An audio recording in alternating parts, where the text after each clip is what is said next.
Welcome to the Flux, where we hear stories from people who've asked what-if questions to better understand the world and talk about how data can help tell stories that impact decisions and create an intentional impact on the future.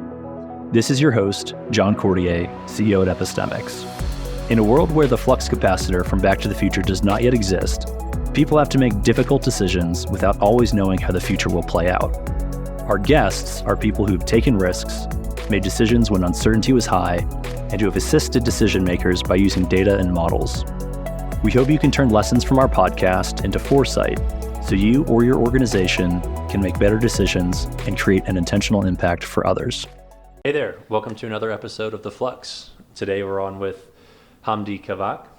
Thank you for being able to jump on the podcast today. Of course, happy to be here. Thank you for the invite. Yeah, so we're here in Santa Fe. We're at Complex Social Systems Conference. A lot of people here talking about agent-based modeling, systems dynamics modeling, and other ways to understand complex systems in our society today. So Hamdi, what got you into the field in the first place? So my background is in computer engineering. Okay.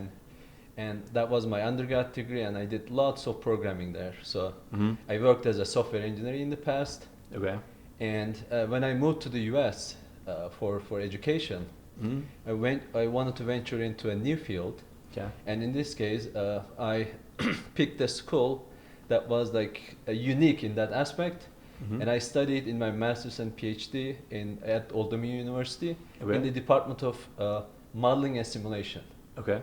So imagine a program and a department that is dedicated to develop like models of different types. Sure. So and sadly I heard about that. They like got rid of the department and made it a program only PhD program. Okay. But still PhD program is there. So in that program, so in the first year or so you are given some options and classes and so on. In those classes, you learn about different techniques. Okay. So you learn about system dynamics, you learn about discrete event simulation, mathematical models, and of the sorts. And agent-based modeling was one of them. Right. Yeah, in that aspect. And as a computer engineer in the past, I was really into like back then it was called neural networks, not AI. Sure. And I really loved the concept of like developing something that mimics like neurons. And I even developed my own code for like developing your own neural network model and so on. Okay. When I was in the college, and the idea was like you can mimic something real. Sure. And in that aspect, agent-based modeling was very similar. Okay. In that aspect, like you could develop something that mimics the real world, and to the extent like individual to individual match, right? Sure. So that was the first thing that got me into the field. Okay. And from that point on, and I tried to contribute to the area as much as possible. Sure. Yeah, all the way to now, like we are in the CSS conference. Yes. Cool. So when you look at using agent-based modeling to replicate reality, some people might say, well, we have to start with a data set that enables you to do that. Some people might look at building synthetic populations or at least getting enough data to reconstruct part of a system. Yeah. What are some of the realities that you and your teams are working on? Are you doing like mass scale synthetic populations? Are you doing smaller populations? Everything in between? Yeah, actually most of the time the scale of the model is a little bit dictated by the project. Sure. You know?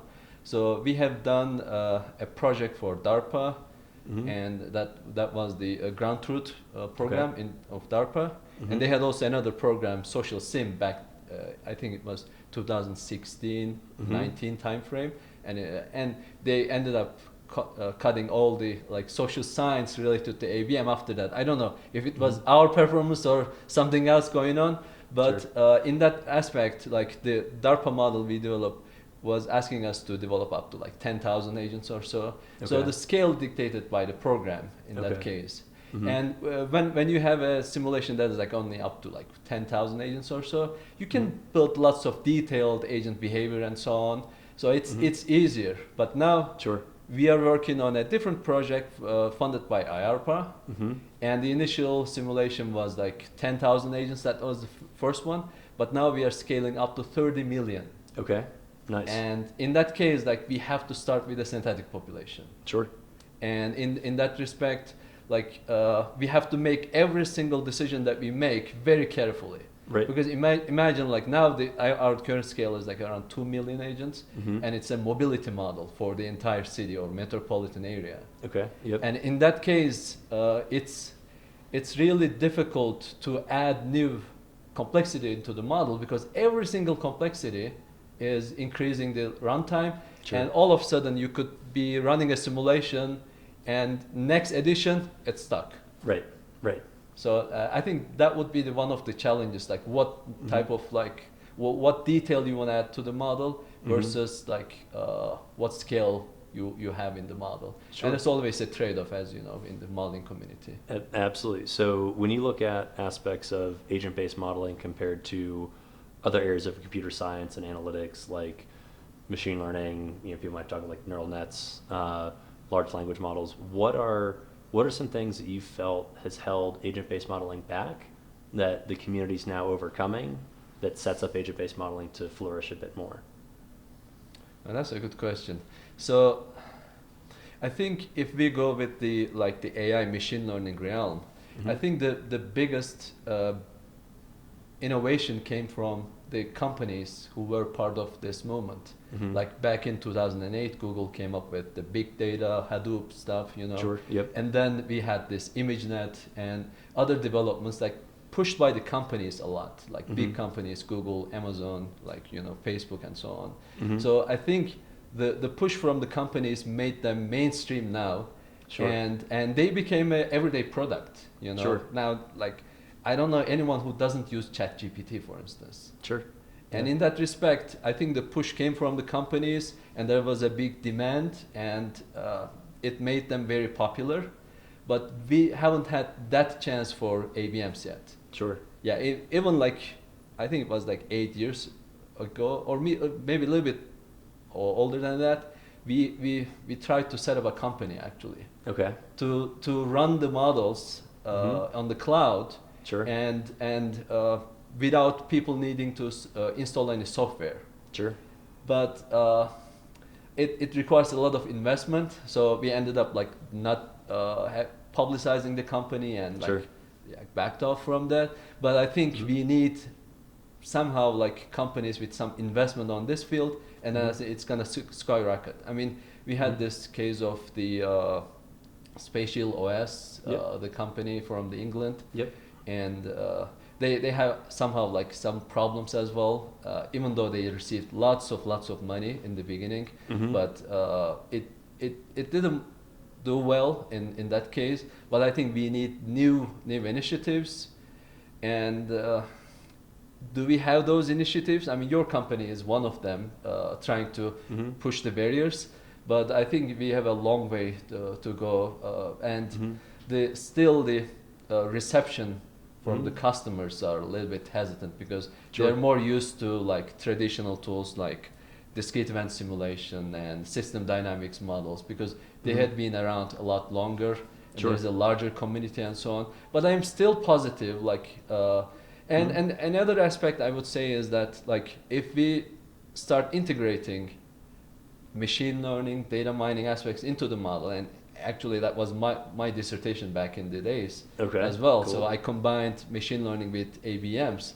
in that respect, and I think that might attract more people. Sure. Yeah. Yeah, I definitely agree. I think there's making it easy for people who are already doing agent-based modeling is one thing, but then making it accessible to those who aren't even interacting with the community, that's a whole other challenge. Yes.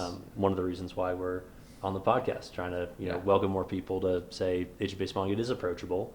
Can solve some really complex challenges and can help you look at the world differently. So, yes, exactly.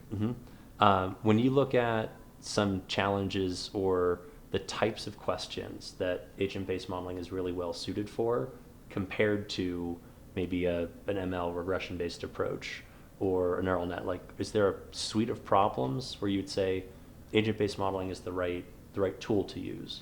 So I mean, it's related to also your company as well.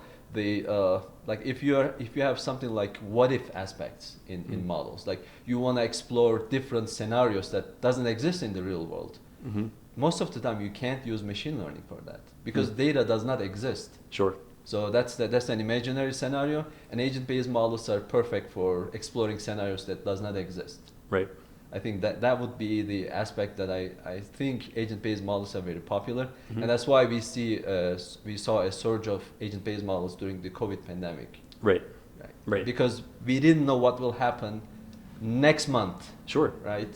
And agent-based models provided interesting insights into the future in those cases. Right. So it's when there's maybe something new's happening, which could be a new behavior, it could be a new product getting launched, a novel disease, Yeah. a new health, or really any economic policy even. What are other categories that your teams worked on in the past? So I mean, we spent a lot of time on mobility, Okay. human mobility. So Okay. maybe you can call it as like some kind of a loose digital twin Okay. in some aspect. So we try to model cities Mm-hmm. to the details as much as possible, and include how people move across the city Okay. using their cars, using like bicycles, walking, and so on. So we applied machine learning techniques as well in these type of applications Okay. to understand like how people move from like individual level data from like SafeGraph and other companies. So we integrated those into the models and see how agents would behave based on real world data and so on. And the good thing is like if you have a base model, you can test anything you want, and Sure. like vaccine rollout or something related to like some precaution for disease, etc., or some public policy levers, whatever you have. And it also we have like this IARPA project is like defense oriented, of course. So we don't know what is gonna be used in the end, but the idea is that if there is a malicious actor in the society, can we gather some insights about it using agent-based models? Sure. And how we can counter that, I think it's a different story. We are not going to do that in this project, but maybe a follow-up project. Sure. Who knows? Yeah. Okay. Cool. So, what are some of the changes that are going on that you think might kind of be that inflection point to make agent-based modeling kind of get adopted by more people? So I think like the big elephant in the room is what they call AI, neural networks. Sure. Yeah, and large language models is gonna, I think, make the scene very different. It already has started, Right. and we have seen some applications, like small applications, even like make it interesting. I think, in my opinion, people who don't use LLMs or like AI tools now, I think is gonna a little bit fall behind. Sure. And we are gonna see a surge of applications, and especially people who are really into programming and also understand how agent-based models work. They can have a really great breakthrough with how to develop new models actually. Okay. So I think LLMs, AI will give lots of new opportunities, and we are gonna see a surge of tools, in my opinion. And with the cloud being so cheap, I think we are gonna have a lot of cloud-based models that will be used for like there's a new, God forbid, new pandemic, and boom, we are gonna have a new model that is like running instantly, Right. and we are giving like insights about like what would happen in the next 5-6 months or so. Sure. So in this future scenario, the accessibility of getting agent-based models built, that's one thing that's improved, and then the interaction with that executive decision maker who's trying to say, here's the scenario, what might happen. Yes. And those will be supercharged by some LLM type capabilities. Yeah, and to add to that point, like one of the things that I see people struggling in agent-based modeling is like how to turn a real-world problem into the model. Sure. Right. That's the big thing, because if you don't know how to balance things, you could add so much details into the model, and it becomes hard to run it. Right. It's stuck, and you can't run it. In that case, I think LLM will provide us some opportunities for developing concise, agent-based conceptual models. So conceptual modeling, I think, is going to be very comparatively easy with LLMs. Like, for instance, in the project that we are doing for IARPA, and every phase we are getting a new AOI, a new area. In that case, like, we had some part in the Arab world, and now we have some part in the like Asian world, etc. So we have to. They tell us, like, now run your model in this area. Sure.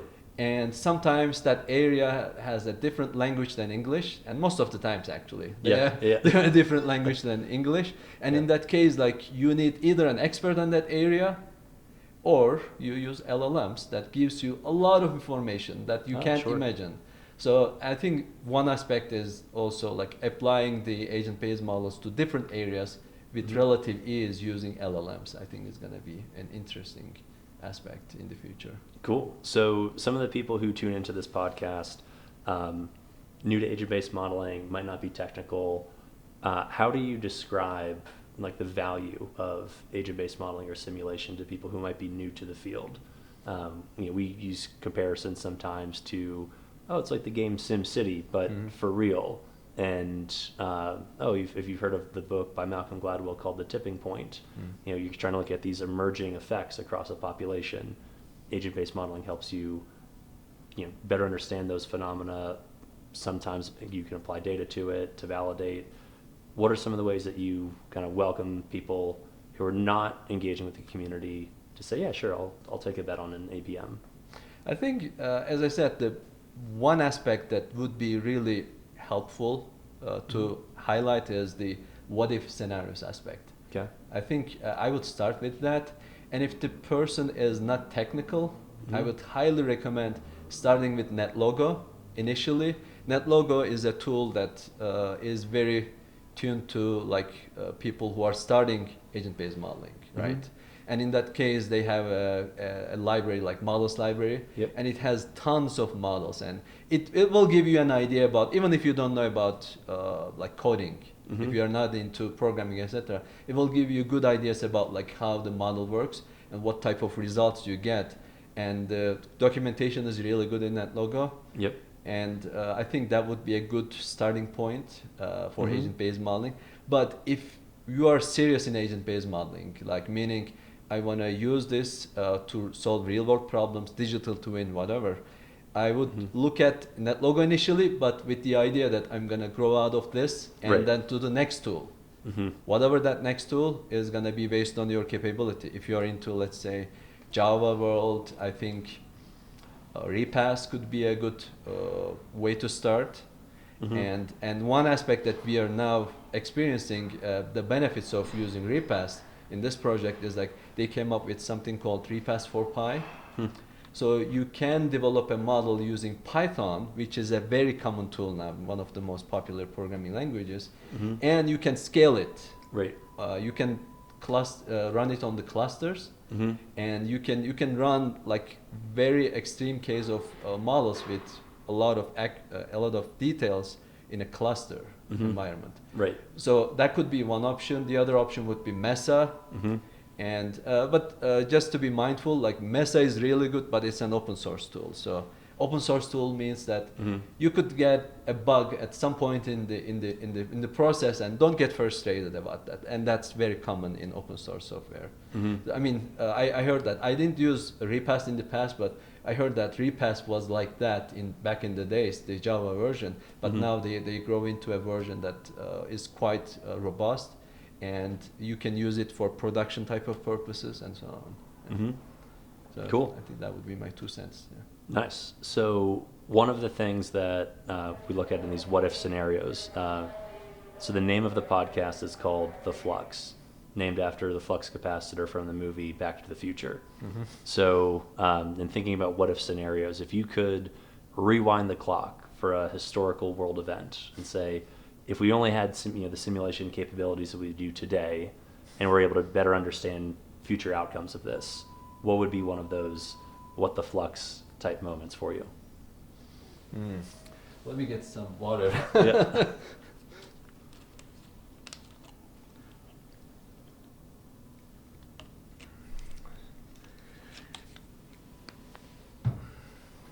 That's a good question. So, I mean, there's one reality part, there's one like idealistic part. In idealistic part, I would say that like many people died in the world wars, like First World War, Second World War, and what I would do like to show people at that time, time travel there, and show that if you do this, next thing will happen is like this million people will die. Sure.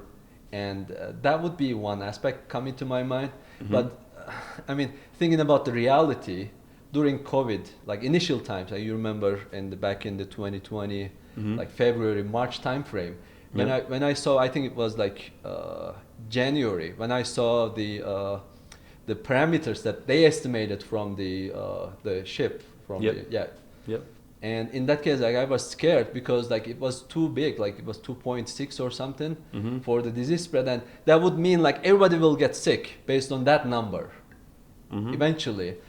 And if you run the number, and I had a class like I think it was in March first week, I was running the 200 level Mulligan simulation class, and I showed the students like how the disease would spread, and we would have like maybe hundreds of people only infected at that time. Right. And I said that like probably we are not going to have another class in person, and Right. nobody knew at that time. But even in that time, it was really difficult for people to accept. Right. Like you heard about like it's gonna go away, this will happen, that will happen. Even if you show like this is very likely, people wouldn't believe it. So the realistic aspect is like even if you go back and show them, they Sure. would probably not believe it. So Yeah, that's a really good point. What do you feel like helps build trust when somebody goes and presents, oh, we ran this simulation, here's this scenario that could happen, what are we going to do about it? How do people, or how could people that build those models and like build the visualizations for those models help to be more impactful with what they truly understand, and how do they connect that to the behaviors that either a decision maker or people might actually take after receiving that information? I think that's not a problem for agent-based modeling per se. Okay. I think it's a science communication problem.